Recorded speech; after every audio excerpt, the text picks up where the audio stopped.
kausapin na po natin ang ating What's on Your Mind contestant mula po sa Bagong Silang dyan sa Caloocan. 33 years old.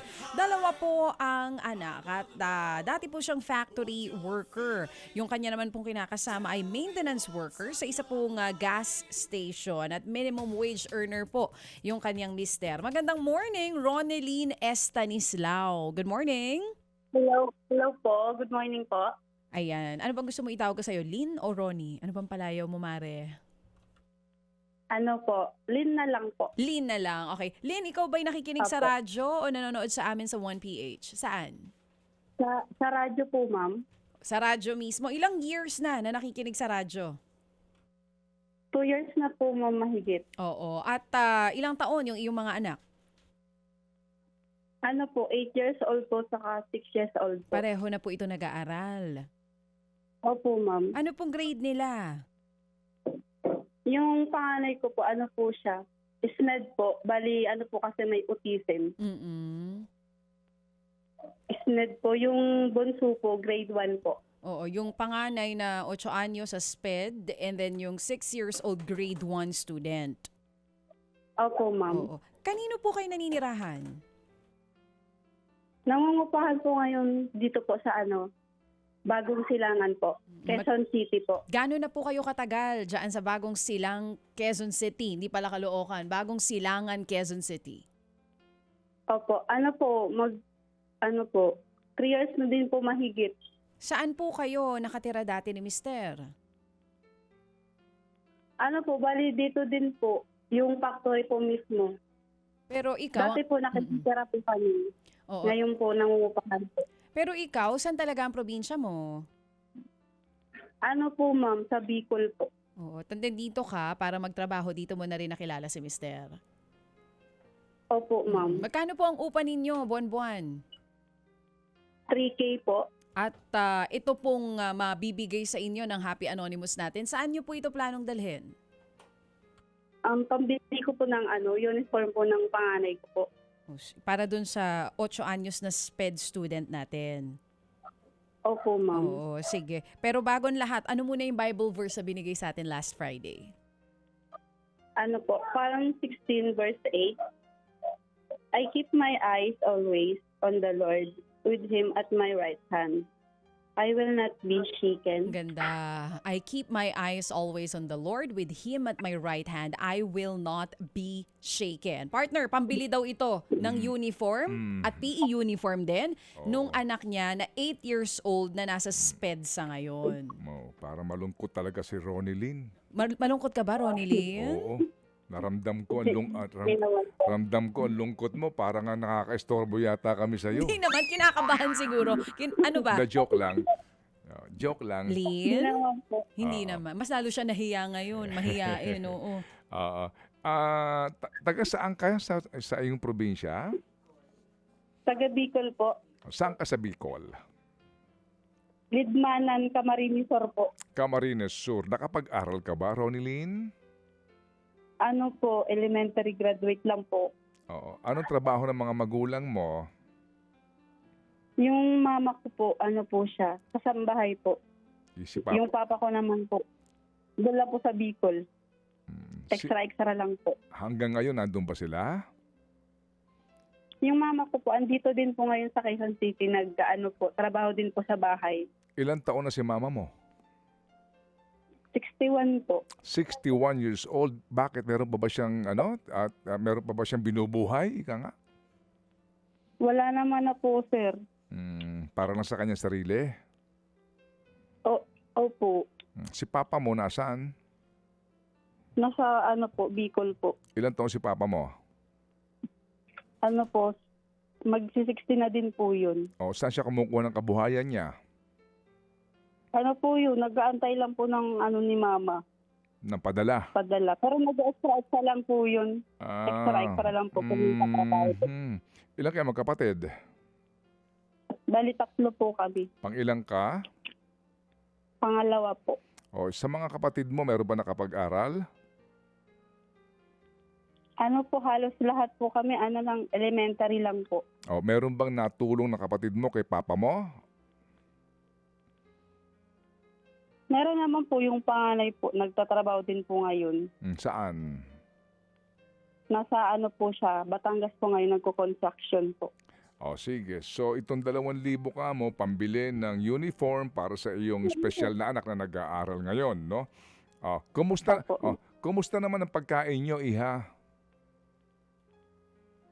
Sapat lang po. Nakakaraos din naman po sa gastusin po kahit paano. Magkano ba kinikita ng mister mo?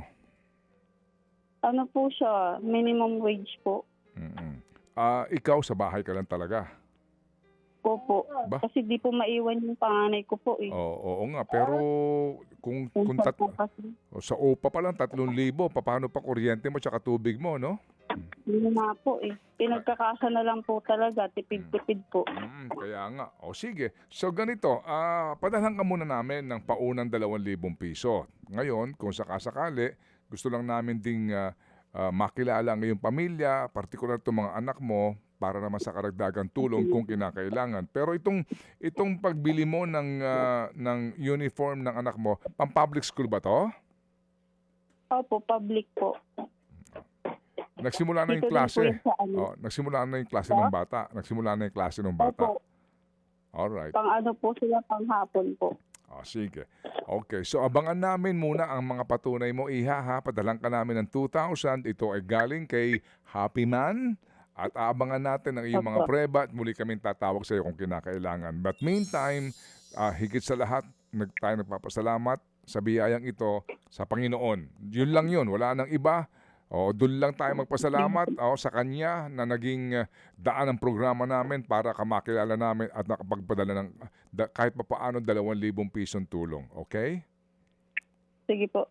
Sige. Sabi sa'yo, masama loob nito eh. Hindi, kabado. Sabi ko sa'yo eh. Lynn, ano bang nararamdaman mo ngayon? Hindi, okay lang. Hindi. Oo, Binibiro ko kabado lang siya, siya. kabado Binibiro. siya. Nahihiya po. Nahihiya. Nahihiya siya. Sige. Sige. Lynn. Lynn, sige. Salamat tayo sa'yo na marami, Lynn, ha? Thank you, Lynn. Okay. Sige po. Thank you din po. Salamat na marami. Thank you. Si Lynn Estanislao ng Bagong Silang, Quezon City.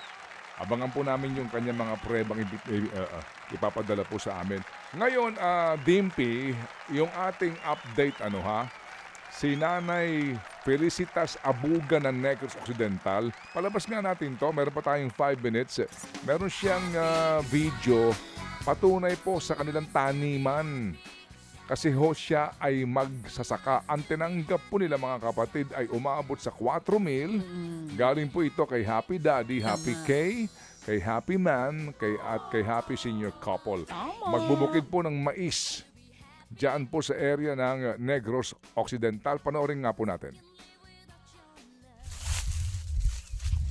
Ito ay maisan. Na amin pananim sa aking asawa.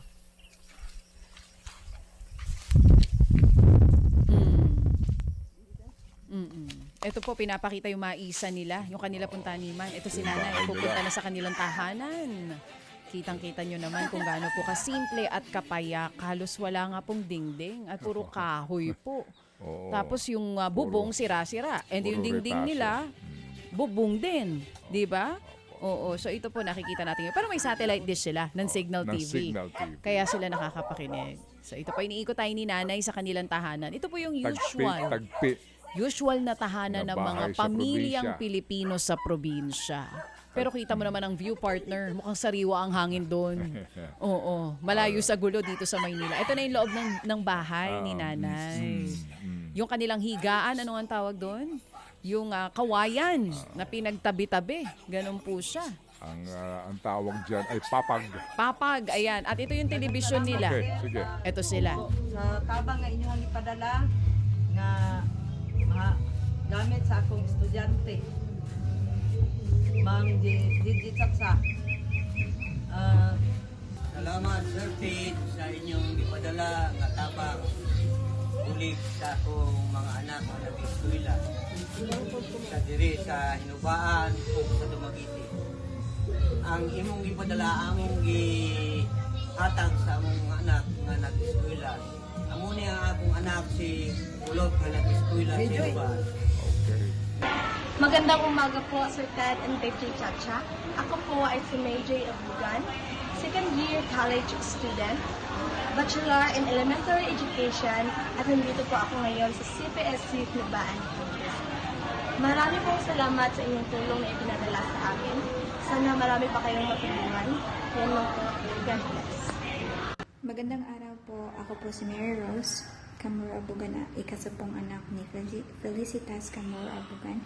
Ako ay sa 4th year college na po sa kursong Bachelor of Science and Office Administration. Nagpapasalamat po ako sa perang aking natanggap na inyong binigay. Gagamitin ko po ito sa aking pag-aaral, especially ngayong pasukan. Kailangan ko po ng pera para pambili ng pangangailangan ko sa aking pag-aaral. At maraming salamat po sa uulitin, at I hope marami pa po kayong matutulungang mga estudyanteng nangangailangan, at good luck po sa inyo. Ayan. So, dalawang college pala ito. Yes, dalawa yan. Okay, sige. So, Dimple, ganito ha. Dalawang college ito. Isang 3rd year, isang 4th Oo, year. isang 4th year. Sige. So, dalawang college ito. Mm-hmm. Tawagan mo ito ulit. I-appointment mo na ito. Tawagan natin bukas. Kasi palagay ko, kailangan ng tulong itong mga batang ito sa pangangailangan sa school, no? Yan pong ating mission. Definitely po, kapag ang sinasabi ng ating mga winners po dito ay pag-aaral ng kanilang mga anak, nandiyan po lagi at nandiyan ang ating mga Happy Anonymous. Tawagan mo sila para sa ating appointment at mag-pre-interview ka na doon sa dalawang bata. Ano ba? Kasi yung 4,000, nabawasan pa yan na remittance fee yata. Meron. Oo, kulang na kulang yan. Ano ho? Tanungin lang sila, ano pa ang kailangan ng mga bata? Kailangan ba ng uniforme? Kung laptop lang si Chacha, baka na naman Alam mo naman tayo. Huhugot lang ako doon sa mga delivery ko. In my dreams.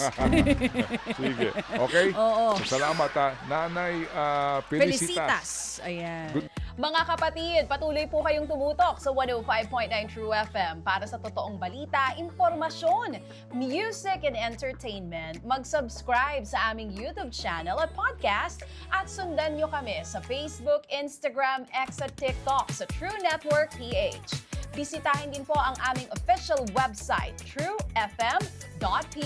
At panoorin din kami sa True TV Signal, Channel 19. Kami po ang 105.9 True FM. Laging true sa'yo, kapatid.